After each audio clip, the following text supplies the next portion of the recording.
Hello, and welcome back to Behind the Walls, the World Psychiatric Hospitals.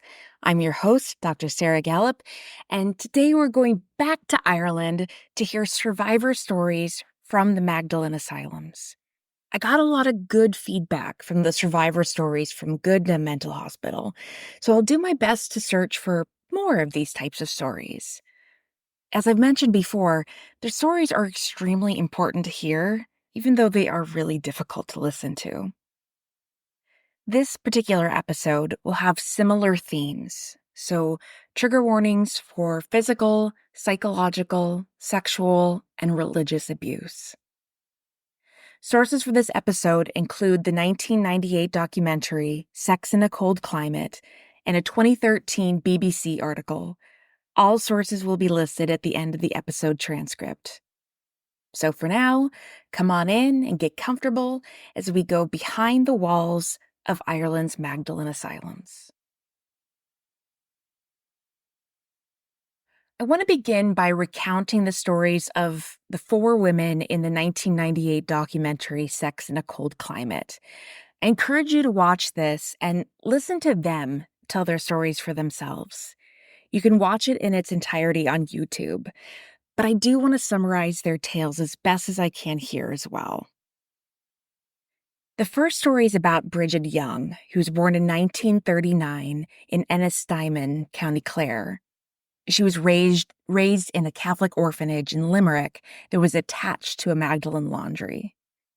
She recounted that orphans weren't allowed to interact with the Magdalenes at all, not speak to them, not even look at them. And this had to be really difficult, since some of the women in the laundry were mothers to the children living in the orphanage, but they couldn't see or interact with them at all. They were strangers.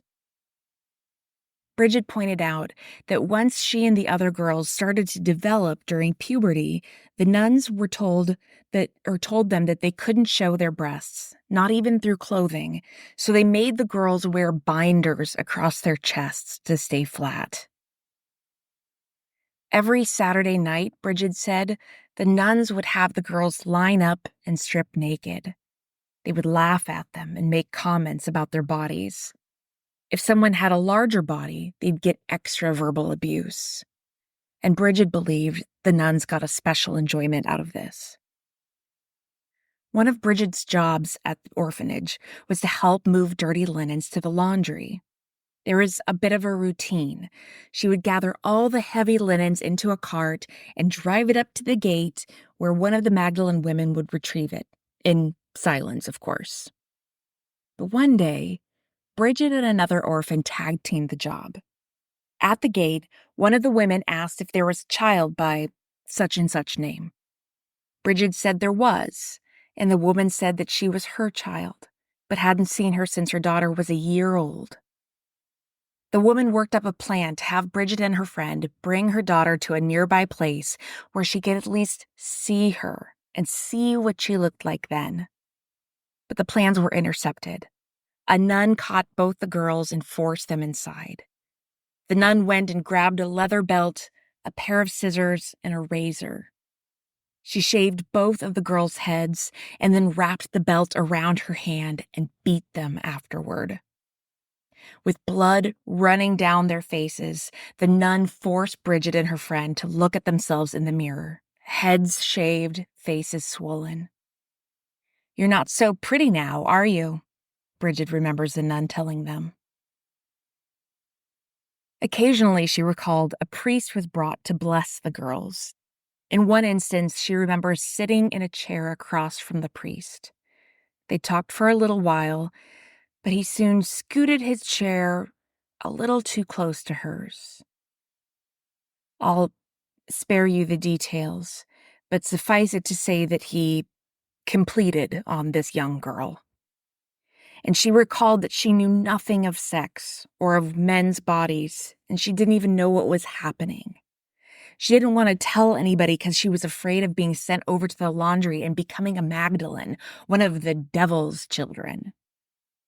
Besides, she couldn't even explain what was actually happening to her. She had no words for it. She said it happened another 3 times after the first incident. She knew in her gut that it was wrong, but she was so afraid to say anything. Bridget left the orphanage in 1956 at age 17. She had not been sent to the Magdalene Laundry, but she didn't escape the systemic abuse caused by the people in charge of the laundry and orphanage. She didn't see the nuns and priests as Christ-like, just as bullies. So when she left the orphanage, she left Catholicism behind too. 10 years later, she got married, but she said she struggled with the sexual component of marriage. The abuse she had experienced at the orphanage continued to haunt her and took a toll on her marriage. I wasn't able to find a record of Bridget Young today. If she's still alive, she would be about 85 years old. The second story in the documentary is the story of Phyllis Valentine, who was born in 1940 in Seafield County, Clare. Like Bridget, Phyllis also grew up in an orphanage. She also recalls being forced to wear binders to stay flat-chested. She recalls that if a girl had nice hair or long hair, it was cut to keep them from becoming vain. If a girl who was going through puberty looked at her body in a way that someone else would notice, she was taken aside and reprimanded sharply for being vain and was told it was a sin to even look at her body. When Phyllis was 15 years old, she was told that the church had found a job for her at a laundry. So she was sent to work at the Sisters of Mercy Asylum in Galway. After the first week of work, she asked for her pay, and the nuns merely laughed at her. They said, "You'll be here until someone comes to fetch you." And that couldn't have been comforting for someone who didn't have family. It wouldn't be until years later that Phyllis would find out the real reason she was sent to the laundry. Because she was too attractive. The nuns told her that she was as pretty as a picture, and they sent her to the laundry because they were afraid she would fall away, quote unquote, and end up as an unwed mother with just another mouth for them to feed. By keeping her at the laundry, she would be able to stay out of trouble. Punishment at the laundry included beatings with a leather belt wrapped around the nun's hand, and she said they would hit hard too. When Phyllis was around 21 or 22 years old, she recalled, she realized that she could be stuck at the laundry forever. So she started avoiding her work. She missed maths and dinner. She let her hair grow long. Essentially, she went on strike.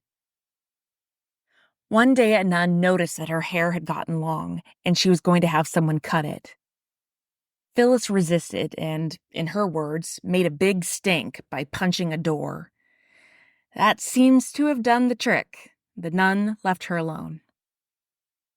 In 1964, at age 24, Phyllis was released from the Magdalen Asylum after 8 years of incarceration. She left Galway for Dublin, but immediately felt self-conscious. After all, she'd been raised her entire life to think that she was bad and inherently sinful. She felt like she was always looking over her shoulder and that people were looking at her as if they knew who she was and what she had done. It took her a long while to realize that no one knew who she was. She had just been taught that she was bad. She met her husband the following year when she was 25. Like Bridget, Phyllis didn't like the sexual part of marriage. She had been taught that sex was bad and having a man touch you was wrong. She said her husband had been very patient with her. They had children, but ended up separating. Phyllis also said that after she left the laundry, she stopped going to church and stopped praying. She says she never, quote, forced religion on her children. In her mind, she says, quote, if there really was a God in heaven, we wouldn't have suffered like that. If Phyllis is still alive today, she would be about 84 years old. The shortest story in the documentary relates to a topic we discussed in last week's episode. One of the tragedies of the Magdalene Laundries was that sometimes women who experienced abuse were sent away, which only served to compound their trauma. And that's true for Martha Cooney, who was born in 1927 in Athlone, County Roscommon. When Martha was 14, she was sent to a cousin to help out on his farm. One day he took her to the farm fair, got drunk, and in her words, indecently assaulted her. Martha did the right thing. She reported the abuse to another family member, but that family member did what was generally done in those days. He shut her up by sending her away. They couldn't have people talking about it and bringing disgrace to the family, could they? And like I mentioned in the last episode, I can't imagine what this would have been like for those young girls. In Martha's case, not only was she victimized by a family member, she was punished for it by a family member. And certainly, the cousin who committed the offense didn't see any sort of punishment. It's just not fair. Martha was taken to the Magdalene Laundry, and her clothes were taken away from her. She was given an ugly, drab, shapeless uniform she said was intended to make everyone look as unattractive as possible. She was put to work in the laundry, where she said she developed varicose veins in her legs by age 15 due to the long hours of standing in one place. In response, she was told that the laundry work was a privileged job. In 1945, at 18 years old, Martha was rescued by a cousin, Jim. I assume this was a different cousin than the one who had violated her years earlier. She said once Jim came and got her, she finally felt free. All Martha wanted to do when she left the laundry was get a job and be independent. She said she never wanted to marry or be committed to anyone because she never again wanted to have someone have power over her or chain her. And I absolutely cannot blame her for that. The last story is the one that gripped me the most. The strength with which this woman tells her story is particularly compelling. It's the story of Christina Mulcahy, who was born in 1918 in Carrigan, County Galway. When she was 22 in 1940, Christina went out with a soldier. She didn't know anything about the facts of life, she said, but the guy said he loved her. He pressured her into sex, even though she didn't want to, saying that this is what people in love do. She doesn't directly say this in the documentary, but I get the sense that it happened once, and she felt uncomfortable and tried to say no again, but he pressured her into it a second time. He said something like, "You did it before, why not now?" And it was during this second encounter that she got pregnant. Of course, in those days, being an unwed mother was a source of shame for a family and for the whole town. Christina was sent away to have the baby at a Catholic-run mother and baby home. While she was there, she gave birth to her new son and dreamed of marrying his father. He came home to visit when the baby was born and agreed to have his name put on the birth certificate.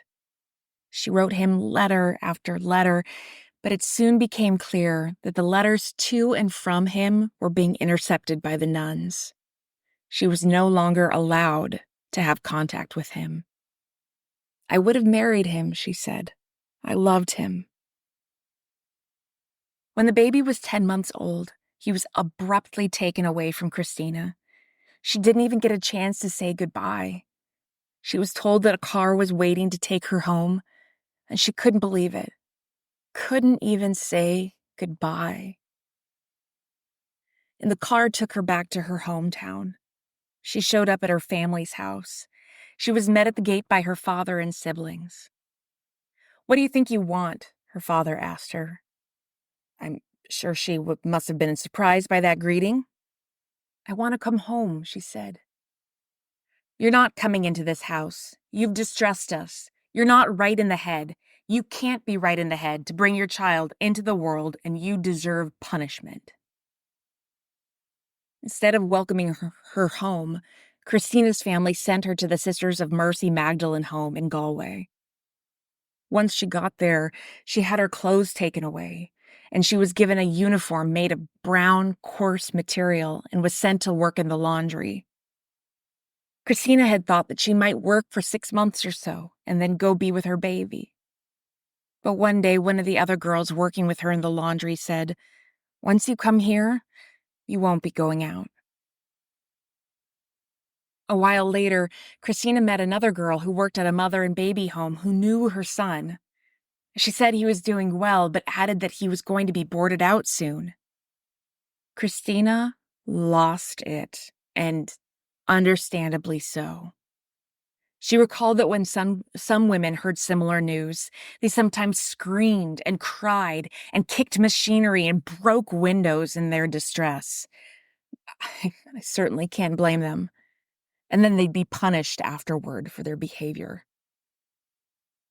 Christina worried that her son would either be placed in a foster home or sent to a boys' home where he wouldn't be treated well, and she hated the thought. So she stopped working and went and sat in the recreation room. A nun asked her to leave, but she wouldn't. Eventually, Christina left, and the room was locked behind her. She went and sat on the staircase, still refusing to continue working. The nun left and returned with what looked like a belt wrapped around her hand with something leathery dangling beneath it.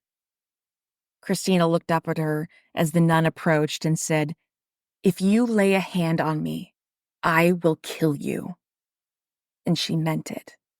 She was ready to act on it, and the nun must have seen it because she backed off.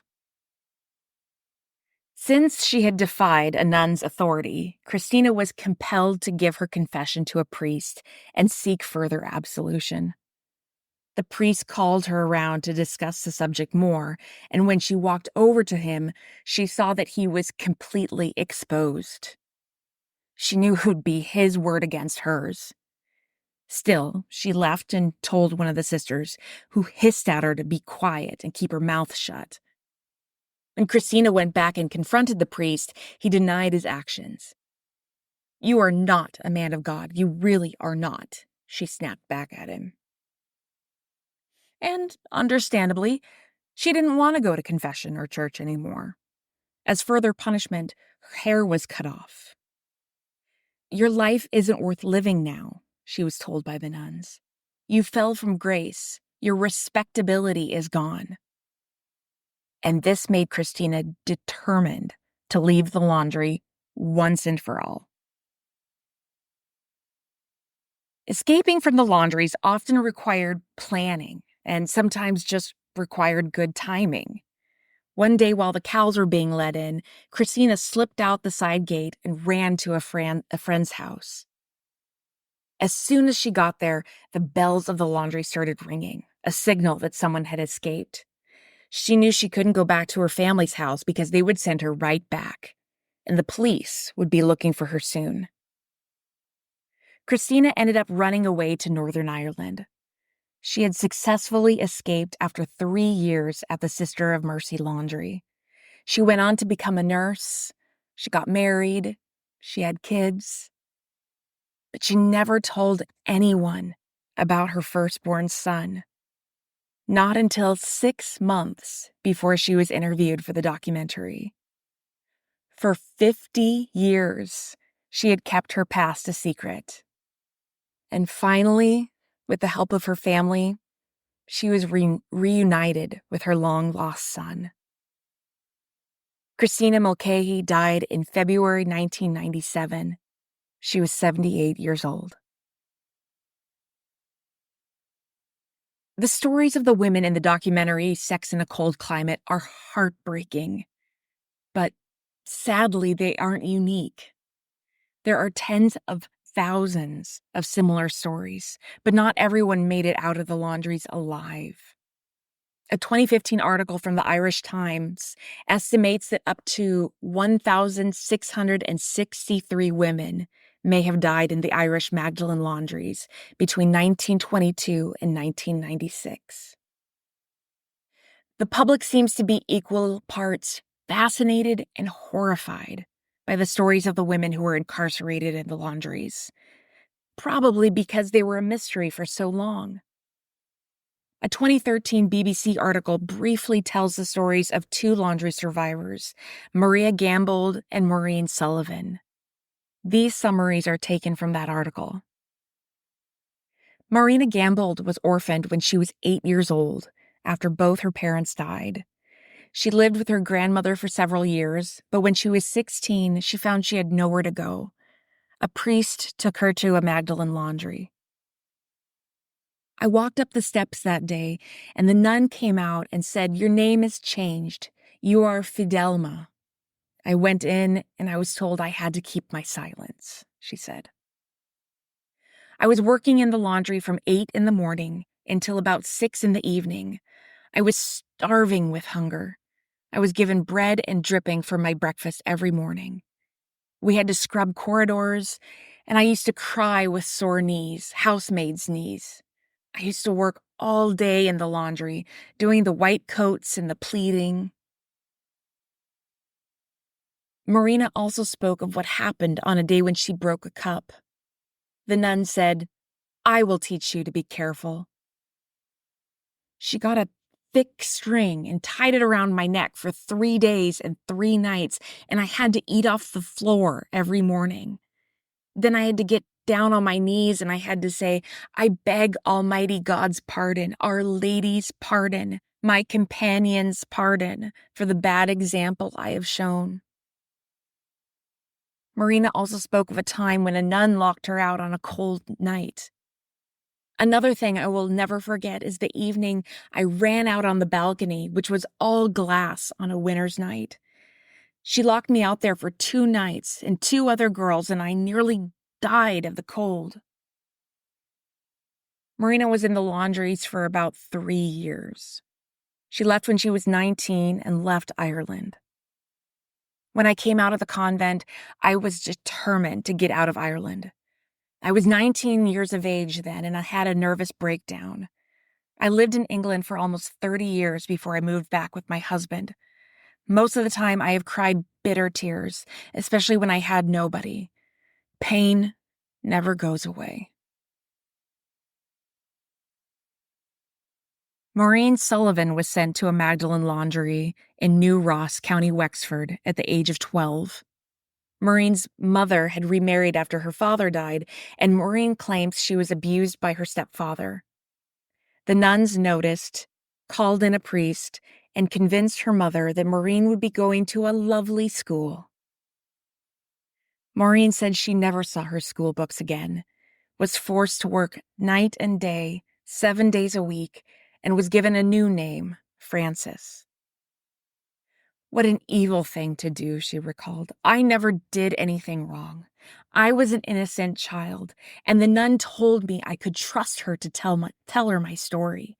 I trusted her, and what a fool I was. I mean, when you look back now. You were brought up then to think you could trust a nun or a priest, but they did a lot of wrong by me and very many other people." Maureen said her day began at 6 in the morning and finished at 9 at night. She would have to scrub and polish the floors, work in the laundry, and then make rosary beads and sweaters. Everything was taken from me. My name, my rights as a child to go out and play with other children, my rights to communicate with other people. Maureen spent 2 years in New Ross, then further periods in a laundry in Athy, County Kildare, and another in Dublin. She said she had virtually no contact with her mother, just 4 visits in 5 years. I was coming up on 16, and my mother came up and said, "Maureen, do you not think it's time that you should be getting paid now?" So I said it to the Reverend Mother, and the next morning my case was packed, and I was left at Houston Station with £5 in my hand. Back to the town that I was abused in, and nobody cared about me or what happened to me. Maureen said she left the laundries unable to communicate properly, with low self-esteem and virtually no education. Now widowed twice, she said she's found it hard to trust people. The article ended there, and I'm left thinking, how could either of the women mentioned in this piece learn to trust people? Both of them were taken from their families and forced to work without pay in abhorrent conditions. How any of the women in this episode were able to survive and move on is truly remarkable. Especially when we think about how this was a time when mental health was highly stigmatized. The effects of trauma hadn't really been studied or even recognized. People were expected to just move on as if nothing had happened. I often hear people say that young people today have gone soft, and they mean it in a derogatory way. But I personally am thankful for that softness. What so many people in previous generations endured in silence was more than they should have gone through, especially on their own. We need to be telling our stories because we'll find that we have so many more similarities than we realized. We'll recognize that we have similar hurts and fears and similar hopes and dreams. I hope that you enjoyed this short series on the Magdalene Laundries in Ireland. I know they were new to me and I learned a lot. As I mentioned last week, there's a new movie coming out at the beginning of November called Small Things Like These, which is based on a Magdalene laundry. It looks like it'll be a good one to see. I also encourage you to check out the documentary Sex in a Cold Climate, which I referenced in this episode, and hear the survivor stories in their own words. Again, you can find that on YouTube. As always, thank you so much for listening. Your one listen makes a world of difference, and I appreciate it so much. Extra special thanks and shout out to Sula in Kentucky. I heard that you're listening to all the episodes, so hello. If you haven't done so already, please rate, review, and subscribe wherever you are listening, but especially if that's on Apple Podcasts. That helps other people find and listen to the show. You can support my little show by becoming a member on Patreon and getting some of the bonus content. I have new bonus recordings coming out soon, so be sure to head over there and subscribe for $5 a month. And I'd be curious to know what other exclusive Patreon content you'd be interested in getting. Right now I have like funny or noteworthy newspaper entries from ye olden times, as well as extras from the books I've been reading. I have a bunch of short stories from New Zealand author Janet Frame, as well as a staff member story from Goodna Girls about Goodna Mental Hospital in Queensland. So be sure to go check those out. If $5 a month sounds like a bit too much, you could support the show on Buzzsprout for $3 a month. And if you'd like to support the show in other ways, you can do so, as I mentioned, by leaving a rating and review. That really does help a lot, probably more than you realize. And of course, you're supporting the show just by listening. I really, really, really appreciate it. I will be off next week, so I'll be back in 2 weeks with a new hospital and new stories. So be sure to stay tuned. Where in the world will we go next? But as always, remember the words of Maya Angelou. Do the best you can until you know better. And then when you know better, do better. Until next time. Thank you so much for listening to Behind the Walls of the World's Psychiatric Hospitals. Once again, I'm your host, Dr. Sarah Gallup. Cover image is by Christopher Payne. Check out my website at behindthewallspodcast.buzzsprout.com. Follow the podcast and learn more on Facebook at Behind the Walls Podcast and Instagram at Behind the Walls Pod. For questions or recommendations, email me at behindthewallspodcast@gmail.com.